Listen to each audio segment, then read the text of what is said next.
At 6 o'clock the next morning, Brooks's internal alarm clock woke him up with a friendly neural chime. He rolled over and gently shook Smith, who hadn't slept in the first place. They went through all the standard morning rituals, standard for them. Not the standard morning rituals of the cult of Brachyura, which involve crustacean sacrifice and a lot of butter.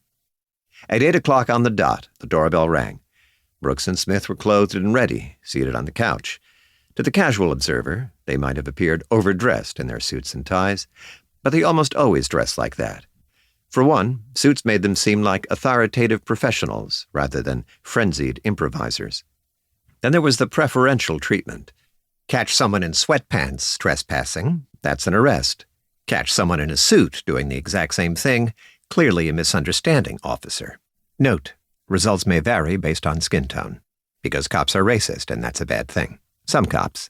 A full collection of apologies can be found at the author's blog. Widget, the victim of a melatonin treat, rested in his memory foam bed near the door. Brooks and Smith walked by him on their way to answer, but the dog was too busy dreaming about chasing squirrels to acknowledge their presence. Brooks opened the door to reveal a peppy, bespectacled Zoomer of ambiguous gender who didn't introduce themselves and declined to shake either man's hand, on account of a clipboard and pen occupying theirs. The blue bob Zoomer remained in the doorway, looked up at the investigators who towered above them, and asked a single question. "What's the worst name someone could give their child?" Brooks, nosy detective that he was, glanced at the clipboard to see what other questions were forthcoming. There were none. The page included a header, a dop shop, a Shopley company, the lone query, and a large empty space for notes, drawings, charts. It was unclear. The Zoomer shot Brooks the stink eye and pulled the clipboard close to their chest. Smith answered first, and thoughtlessly. "Khaleesi." Note, this was stunningly prescient of him, considering the Game of Thrones finale wouldn't air for another year. "Whatever their name is, Junior," Brooks answered. Unlike his husband, he'd put thought into it and decided that burdening a child with their own name was the worst thing a parent could do. This did not apply to legacy names that skipped a generation, like his own, which had belonged to an abuelo he'd never met. Interesting. The Zoomer jotted down some notes, then pushed through the pair with a surprising amount of strength.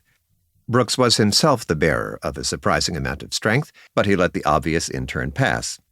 Without saying a word, the Zoomer inspected the kitchen, stairwell, and coat closet before returning to the front door to measure its width with a tape measure. Then, almost as abruptly as they'd entered, the Zoomer exited the brownstone. There's another floor," Brooks said. "I know." That was all the acknowledgement the Zoomer gave before leaving in silence. The adoption industry had been thoroughly disrupted, and the detectives had been thoroughly confused. Smith shut the front door and exchanged looks with his husband. They began talking at each other instead of holding an actual conversation. "That was weird," Smith said. "I think we answered okay." "Why measure the front door?" "Oh, God, what if that kid was a junior?" "Why so much focus on the toaster?" "I was wrong. Someone's name the Third is worse than Junior." Widget, awakened by an unfortunate dream squirrel incident, let out a short bark. It snapped the men out of their self-absorption and reminded them they had things to do and flights to book for the long week ahead.